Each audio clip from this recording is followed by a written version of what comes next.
Hello everyone. අද මම තවත් අලුත් පාඩමක් ඔයගොල්ලන්ට කියලා දෙන්න යන්නේ. අතන මේ වාක්‍ය රටාව ගොඩක් ඉංග්‍රීසි භාෂාවේ භාවිතාවේ තියෙන වාක්‍ය රටාවක්. මේ සම්බන්ධ වාක්‍ය රටාවක් මම ඔයගොල්ලන්ට උගන්වන පළවෙනි අවස්ථාව. ඒ නිසා මේක ගොඩක් වමනාවෙන් ඔයගොල්ලෝ මේක අධ්‍යයනය කරා කියලා මම හිතනවා. එතන මේ වාක්‍ය රටාවෙන් අපි බලාපොරොත්තු වෙන්නේ යම්කිසි ක්‍රියාවක් සිදු කිරීමට ප්‍රථම ඒ විස්තර කරනු ලබන වාක්‍ය රටාව හැටියට තමයි මම ඒක හඳුනාගන්නේ. අපි අතර මෙහෙම කීවට ඔයගොල්ලන්ට මේක ගැන එකපාරටම මේ අවබෝධයක් ගන්න අමාරුයි. ඒ නිසා මම ඔයගොල්ලන්ට උදාහරණ කීපයක් අරගෙන මේ වාක්‍ය රටාව පැහැදිලි කරනවා. අතන මේ වාක්‍ය රටාව පටන් ගන්නේ it is කියන phrase එකකින්. ඒ කියන්නේ it is කියන phrase එකෙන් තමයි මේ වාක්‍ය රටාව ආරම්භ වෙන්නේ. ඊට පස්සේ අපි බලමු මේ වාක්‍ය රටාව මොන වගේද කියලා සහ නිවැරදිව ඉංග්‍රීසි භාෂාවේ ව්‍යාකරණානුකූලව මේ වාක්‍ය රටාව ගොඩනගන ආකාරය අපි මොකක්ද කියලා බලමු. අපි බලමු ඉස්සලාම වර්තමාන කාලයේ වාක්‍යයක් කොහොමද මේ it is කියන phrase එක පාවිච්චි කරලා ගොඩනගා ගන්න කියලා.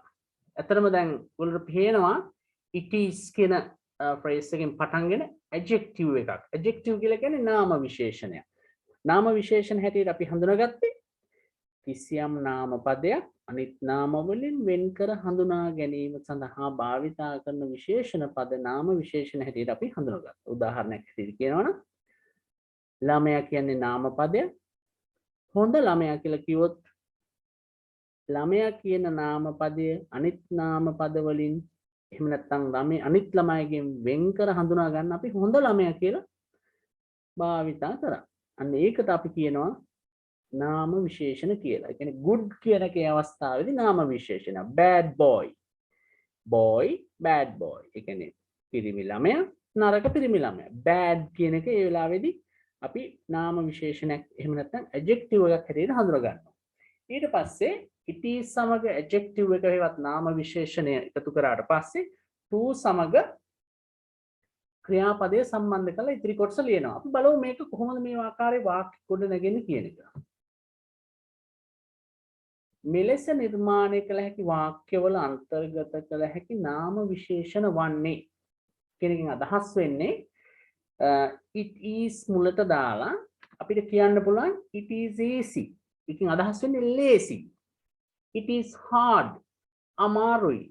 It is necessary, අත්‍යවශ්‍යයි. It is unnecessary, අනවශ්‍යයි. It is advisable, නුවණට හුරුයි.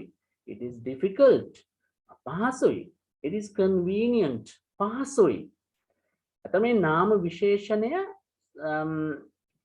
සම්බන්ධ කරලා අපි ඊළඟට ක්‍රියාවක් කිරීම සම්බන්ධ මේක විස්තර කරනවා. It is easy, it is hard, it is necessary, it is unnecessary, it is advisable, it is difficult, it is convenient. Possible, හැකි, it is possible. යමක් කරන්න හැකි කියලා කියන එක. Useful, ප්‍රයෝජනවත්, it is useful. යමක් ප්‍රයෝජනවත්, යමක් සිදු කිරීම ප්‍රයෝජනවත් කියන එක. දැන් අපි ක්‍රියාව සම්බන්ධ කරනවා to සමග.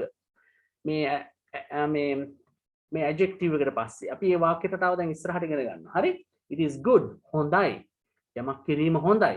It is bad, යමක් කිරීම නරකයි. It is impossible, යමක් කිරීමට නොහැකි. It is important, යමක් කිරීම වැදගත්. It is dangerous, යමක් කිරීම අවදානම් කියන අර්ථය තමයි එහෙම වුණොත් යෙදෙන්නේ. හරි? අපි බලමු දැන් මේ වගේ වාක්‍ය කීපයක් ගොඩනගන්න. මෙලෙස නිර්මාණය කළ හැකි වාක්‍යයන් වන්නේ මේ බලන්න it is සමග adjective එක. easy කියන පහසු කියන adjective එක පාවිච්චි කරලා තිනවා. it is easy, පහසුයි. මොනවටද to සමග මෙන්න ක්‍රියාපදයේ බිහුණු අවස්ථාව සම්බන්ධ කරලා things කියන ඉතුරු හරිය ලියලා තියෙනවා. අපි මේ it is easy to say things. දේවල් කියන එක lazy. ඒක අතර මෙහෙම කීවට ඔයගොල්ලෝට මේ වාක්‍ය ගොඩාක්ම අර්ථවත් නොවුනත් ඕක භාවිතා වෙන දිග වාක්‍යයක් මෙහෙමයි. It is easy to say things but it's difficult to implement. දේවල් කියන එක ලේසි නමුත් කරන්න ගියාම ඒක අමාරුයි කියන අර්ථය තමයි ඒකේ තියෙන්නේ. ඒ වගේ වාක්‍යයක් ගොඩනගා ගන්න අවශ්‍ය වාක්‍ය රටාව තමයි අපි මේ අද ඉගෙන ගන්නේ. හරි? ඊළඟට it is difficult අමාරුයි to implement මෙන්න අද අලුත් වචනයක් implement කියන්නේ ක්‍රියාවට නංවනවා යමක්. යමක් ක්‍රියාවට නංවනවා කියන implement කියන verb එක තමයි මේ මම පාවිච්චි කරලා තියෙන්නේ. It is difficult to implement plans. Plans කියන්නේ සැලසුම්. සැලසුම් ක්‍රියාත්මක කිරීම අපහසුයි කියන එක තමයි මේකේ තේරුම. It is hard අමාරුයි memorize කියන්නේ මතක තියාගන්නවා කටපාඩම් කරගන්නවා මතක තියාගන්නවා කියන එක. හරි? It is hard අමාරුයි මොකක්ද to memorize things කියන්නේ දේවල් කියන එක. කිසියම් දේවල් මතක තියාගන්න දේවල් කියලා හිතන්නකෝ. It is hard to memorize things කියන්නේ දේවල් මතක තියාගන්න එක අමාරුයි කියන අර්ථය තමයි මේ වාක්‍යයේ තියෙන්නේ. It is dangerous කියන්නේ අවදානම්. To drive කියන්නේ රිය පදවනවට during the rain during කියන්නේ අතරතුර කියන එක වැස්ස අතරතුර ඒ කියන්නේ වැස්සේ රිය පදවන එක අනතුරුදායකයි කියන එක තමයි මේ වාක්‍යයේ තේරුම. It is useful ප්‍රයෝජනවත් to have a computer to have කියන්නේ අයිති කරගන්නවා තියනවා කියන එක. ඒ කියන්නේ කම්පියුටර් එකක් ලබා ගන්නවා කියන එක. It is useful to have a computer. එහෙම නැත්නම් පරිගණකයක් අයිති කර ගැනීම එහෙම නැත්නම් පරිගණකයක් ළඟ තබා ගැනීම ප්‍රයෝජනවත් කියන අර්ථය තමයි මේ වාක්‍යයෙන් ලැබෙන්නේ. useless කියන්නේ useful කියන එක opposite එක. ඒ කියන්නේ ප්‍රයෝජනවත් useless කියන්නේ අප්‍රයෝජනවත් එහෙම නැත්නම් වැඩකට නැහැ කියලා කියන එක. It is useless. මොකක්ද? to spend වියදම් කරනවට කියනවා spend වියදම් කරන එක සල්ලි මොනවටද gambling කියලා කියන්නේ සූදුව. එහෙම නැත්නම් අපි කියන්නේ ඔය රේස් දානවා වගේ දේවල් ඒවා මේ අනවශ්‍ය දේවල් ඇත්තටම ඒවා මත මුදල් යෙදවීම හොඳ නැහැ කියන එක තමයි මේ වාක්‍යයේ තේරුම. ඒ කියන්නේ ප්‍රයෝජනවත් නැහැ ඵලදායී නැහැ කියන එක. ඊළඟට it is good හොඳයි to do කරන එක exercises regularly කියන්නේ නිරන්තරයෙන් නිතිපතා. හරි?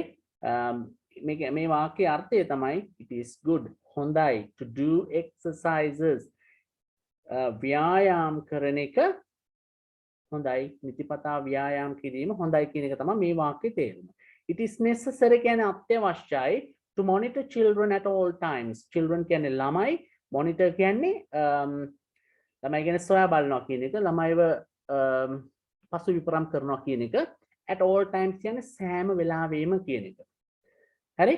ඒ කියන්නේ ළමයින් පසු විපරම් කිරීම, ළමයි ගැන සොයා බැලීම අත්‍යවශ්‍යයි හැම වෙලාවෙම කියන එක තමයි මේ වාක්‍යයේ තේරුම.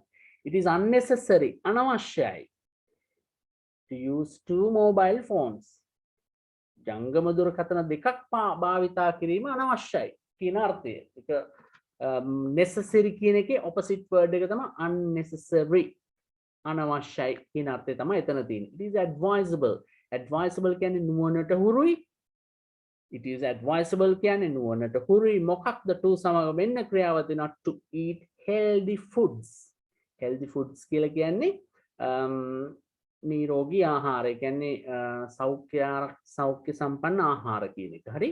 ඒකේ අදහස සෞඛ්‍ය ආරක්ෂිත සෞඛ්‍ය සම්පන්න ආහාර කෑම අනුභව කිරීම නුවණට හුරුයි කියන එක තමයි මේ වාක්‍යයේ තේරුම. convenient කියලා කියන්නේ පහසුයි කියන එක. හරි? සුව පහසුයි කියන එක. It is convenient to use a private car.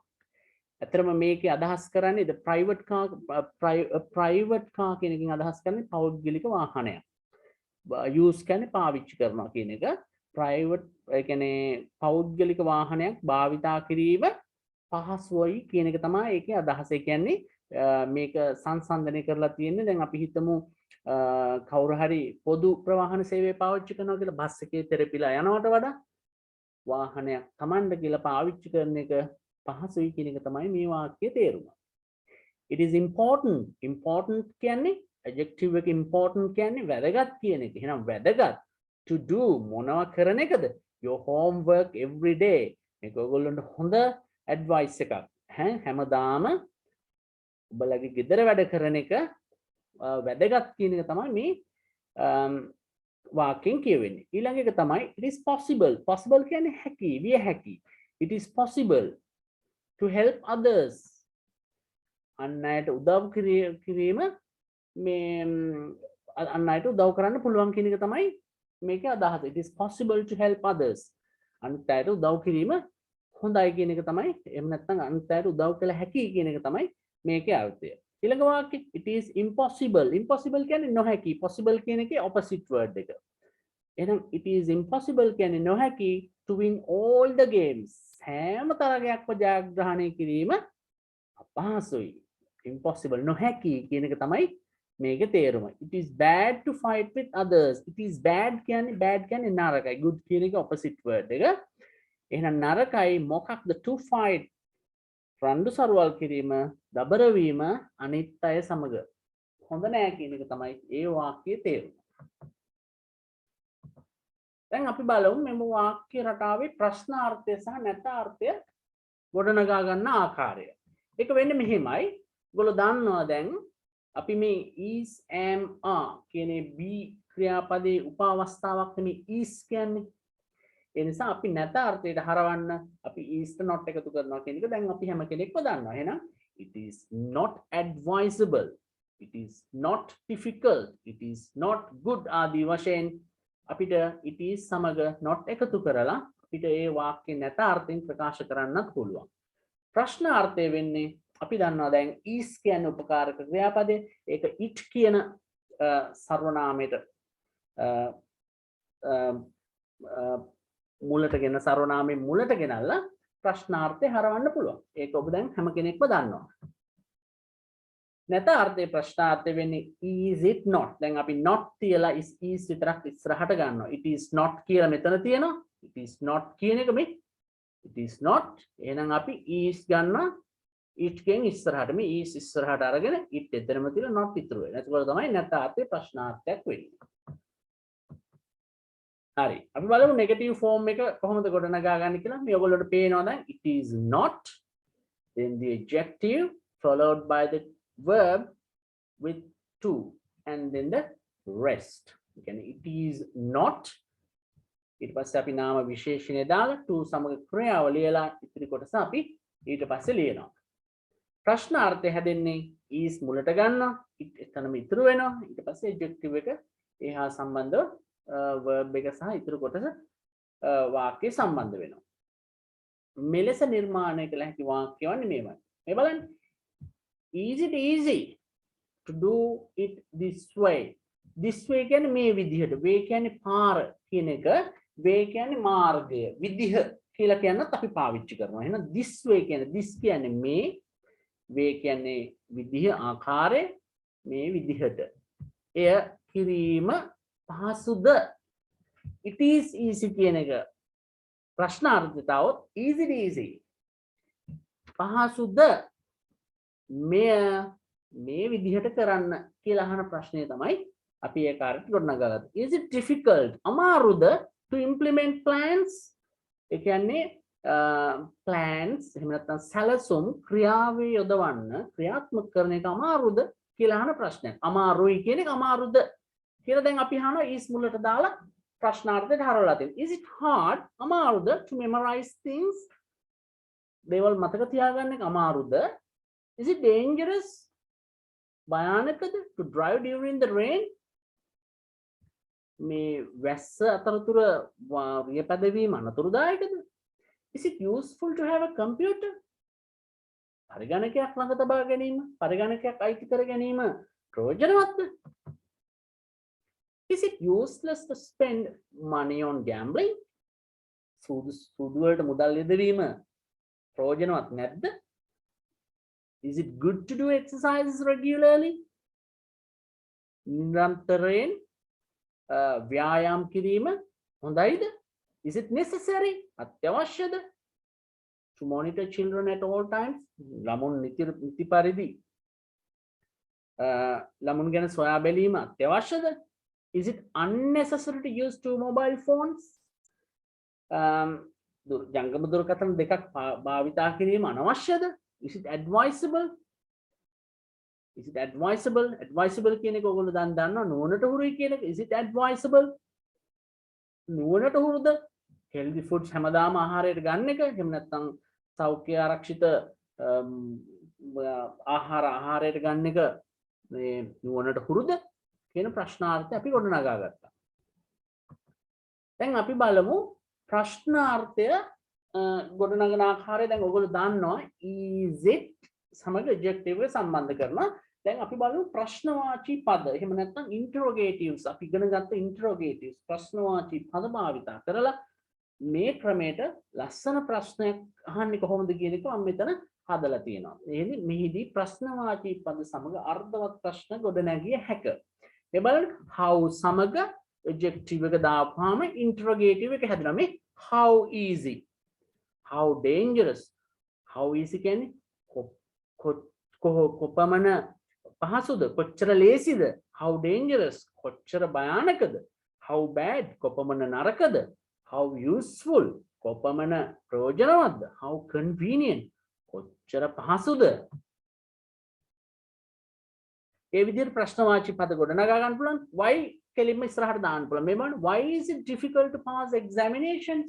මේ why කියන එක අමතක කරලා බලන්න. is it difficult to pass examinations? විභාග සමත් වීම අපහසුද? අපි ප්‍රශ්නවාචී පදේ මුලට දාලා අහනවා why is it difficult to pass examinations? ඒක අදහස තමයි ඇයි විභාග පාස් වෙන්න අමාරු? ප්‍රශ්නයක්. මෙන්න how difficult කොච්චර අමාරුද is it to pass the examination? දැන් ඔයගොල්ලන්ට පේනවා මෙතන තිබුණ adjective එක අපි how සමග කලින් සම්බන්ධ කරා. how difficult, how dangerous, how good, how useful. Likewise අපි combine කරා මේ ප්‍රශ්නවාචී පදය adjective එක සමග. එතකොට ඒක ප්‍රශ්නවාචී පදයක් වෙනවා. how difficult කොපමණ අමාරුද, කොච්චර අමාරුද, is it to pass the examination? ඊට පස්සේ මේ is it දාලා to සමග ක්‍රියාවේ බිහිවුණු අවස්ථාව දාලා අපි ප්‍රශ්නේ හදා ගන්නවා. how dangerous is it to drive at night? how dangerous කොච්චර භයානකද, කොච්චර අනතුරුදායකද රාත්‍රියට වාහන පදවන එක කියන එක තමයි මේ ප්‍රශ්නාර්ථයේ තේරුම. මෙන්න අලුත් දෙයක්. දැන් මේක අපි මේ වාක්‍ය තවදුරටත් වැඩි දියුණු කරොත් දැන් මෙතන කියන්නේ දැන් අපි ඉස්සෙල්ලා ඉගෙන ගත්තා it is සමග adjective එක පාවිච්චි කරලා to සමග ක්‍රියාපදේ ලිව්වා. නමුත් ඒක කාටද අමාරුයි, කාටද ලේසි, කාටද පහසුයි කියන එක කියුනේ නැහැ. ඒ අර්ථය අපි ලබා ගන්නේ to ට කලින් ක්‍රියාපදයේ කර්තෘ for සමග යොදන්න කියන එක මේ තියෙනවා. මේ බලන්න. it is සමග adjective එක ලියලා for සමග doer of the verb කියන්නේ ක්‍රියාව කරන කෙනා for සමග දාලා to සමග verb එක ලිව්වහම මේ ආකාරයට අපිට ක්‍රියාපදය කරන්නේ කවුද? ඒ කියන්නේ කරන කෙනාට වන බලපෑම මේකෙන් කියවෙනවා. අපි බලමු උදාහරණයක් අරගෙන. එතකොට ඔයගොල්ලන්ට මේක තේරෙයි. මෙම අවස්ථාවේදී භාවිතා කරන්නේ සර්වනාමයේ අනුක්ත ස්වරූපයයි. ඒක ඔයගොල්ලන්ට පැහැදිලි. මොකද වාක්‍යයේ මුල තියෙනවනේ it තියෙන නිසා අපි දැන් සර්වනාම වාක්‍යයේ මුලට ලියනවා නම් he, she, it, they ආදී වශයෙන් තමයි අපි යොදාගත්තේ. වාක්‍යයේ මැදට හෝ අගට එනවා නම් මම කිව්වා සර්වනාම වල අනුක්ත ස්වරූපේ භාවිතා කරන්න. මතකද අපි chart එක අපි පන්තියේදී ඉගෙන ගත්තා ඒක. ඒ කියන්නේ he නම් him, she නම් her, they නම් them. කියන අනුක්ත ස්වරූපේ තමයි අපි දෙවෙනියට ඒ කියන්නේ. he නම් ඒක තමයි උක්ත කර්තෘ. එහෙම නැත්නම් he කියන්නේ ඔහු, him කියන්නේත් ඔහු අනුක්ත ස්වරූපය. දැන් වාක්‍ය මැද නිසා අපි for ට පස්සේ දාන්නේ අනුක්ත ස්වරූපයයි. ඒක මතක තියාගන්න. හරි. මෙලෙස නිර්මාණය කළ හැකි වාක්‍ය වන්නේ it is easy. මේ බලන්න ඒක වෙනසක් නෑ. it is easy for සමග මෙන්න බලන්න වාක්‍යයේ කර්තෘ අනුක්ත කරලා තියෙනවා අපි. වාක්‍යයේ ඇත්තටම කර්තෘ කියනකට වඩා අපි මේකේ කියමු doer of the verb මේ to do for me මට මේ it is easy for me මට අමාරුයි මේක මේ විදිහට කරන්න. it is difficult for them ඔවුන්ට අපහසුයි to implement plans ඒ කියන්නේ සැලසුම් ක්‍රියාත්මක කිරීම ඔවුන්ට අමාරුයි කියන වාක්‍ය රටාව තමයි මේ තියෙන්නේ. It is hard for her. ඇයට අමාරුයි to memorize things. ඇයට අමාරුයි දේවල් මතක තියාගන්න එක. It is dangerous for him to drive during the rain. ඔහුට ඇත්තටම රැට නෙවෙයි during the rain. අපි කලින් වාක්‍යය තමයි මේ රාත්‍රියට වාහන පදවන එක මේ dangerous කියලා කිව්වේ. මේකේ අදහස් කරන්නේ වැස්සේ වාහන එළවීම ඔහුට භයානකයි අනුතුරුදායකයි කියන එක. It is useful for students. ළමයින්ට ප්‍රයෝජනවත් to have a computer. පරිගණකයක් ළඟ තබා ගැනීම ළමුන්ට ප්‍රයෝජනවත් කියන එක තමයි මේ වාක්‍යයේ තේරුම. හොඳට මේ වගේ උදාහරණ කීපයක් ඔයගොල්ලෝගේ පැත්තෙන් ලියාගෙන මේ විදිහට නිර්මාණශීලී වාක්‍ය ගොඩනගන්න පුරුදු වෙන්න. අපි බලමු ඊළඟට මෙහි අතීත සහ අනාගත කාල වාක්‍ය ගොඩනගා ගන්න කොහොමද කියන එක. ඒක හරිම ලේසියි. දැන් ඔයගොල්ලෝ දන්නවා අතීත අවස්ථාවේදී අනිවාර්යෙන්ම is was වෙනවා. එච්චරයි වෙන එකම වෙනස. to සමග ක්‍රියාපදයේ එලෙසමයි to සමග ප්‍රක්‍රියාපදයේ බිහි අවස්ථාවල යන්නේ අපි දන්නවා ක්‍රියාපද දෙකේ වාක්‍ය ලියනකොට මම කිව්වා පළවෙනි වාක්‍යයේ පළවෙනි ක්‍රියාපදය who උපකාරක ක්‍රියාපදය මොන කාලයෙන් තිබ්බ to සමග ලියන ක්‍රියාපදය ලිවිය යුත්තේ බිහි අවස්ථාවෙන් පමණයි කියන එක දැන් අපි හැම කෙනෙක්ම දන්නවා. එහෙනම් අපි බලමු අනාගත කාලේ වාක්‍යයක් කොහොමද නිර්මාණය වෙන්නේ කියලා. හැම කෙනෙක්ම දන්නවා දැන් මේ is am එහෙම නැත්නම් මෙතන is තිබුණ එක was වුණා. දැන් මෙතන අනාගත කාලයට හරවනකොට අපි will දානකොට will ට පස්සේ ප්‍රධාන be ක්‍රියාපදය දාන්නේ is am නෙවෙයි. එහෙනම් will be හැටියට ලියවිලා ඊතුරු වාක්‍ය ඒ ආකාරයෙන්ම ලියනවා. ඒක තමයි අපි අදහස් කරේ අනාගත කාලයේදී. past tense එවත් අතීත කාලෙදී මේ කියන්නේ it was difficult අමාරු වුණා to find him ඔහුව සොයාගන්න එක අපහසු වුණා. ඒ වගේ දා. එහෙනම් තව එකක් අපි බලමු වාක්‍යයක්. ඒක අපි කලින් ලියපු එකක් හරි. It is difficult to memorize things. It was difficult to memorize things. කියන්නේ දේවල් මතක තබා ගැනීම අපහසු වුණා. අතීත කාලේ වාක්‍යයක්. අනාගත කාලයට උනොත් it will be easy to memorize things in the future. ඒ කියන්නේ අනාගතයේදී දේවල් මතක තබා ගැනීම ලේසි කියන එක තමයි ඒකේ අර්ථය. එහෙම අපිට කාලය වෙනස් කරන්න පුළුවන්. it is කියනකොට දැන් ඒ දේ ලේසිද පුළුවන්ද අමාරුද භයානකද ප්‍රයෝජනවත්ද කියන ආකාරයට. එසේ වුණා කියනවා නම් අතීත සහ එසේ වේවි අනාගතයේදී එහෙම අපි බලාපොරොත්තුෙන් කියනවා නම් will be සමග adjective එක සම්බන්ධ කරන්නේ. ඒක තමයි මේ වාක්‍ය රටාවේ තියෙන විශේෂත්වය. එහෙනම් මම හිතනවා මේක පැහැදිලි ඇති කියලා. මොන හරි ප්‍රශ්න තියෙනවා නම් කමෙන්ට් සෙක්ෂන් එකට දාන්න. එහෙම වුණොත් මම ඒකට උත්තර දෙන්න. මේ වගේ වාක්‍ය ඔයගොල්ලෝ පොතේ පත්‍රවල කොයි ආකාරයකටද දෙන්නේ කියන එක පොඩක් හොයලා බලලා ඔයගොල්ලෝ දැනම වැඩි දියුණු කරගන්න. එහෙනම් සම්සෝදේ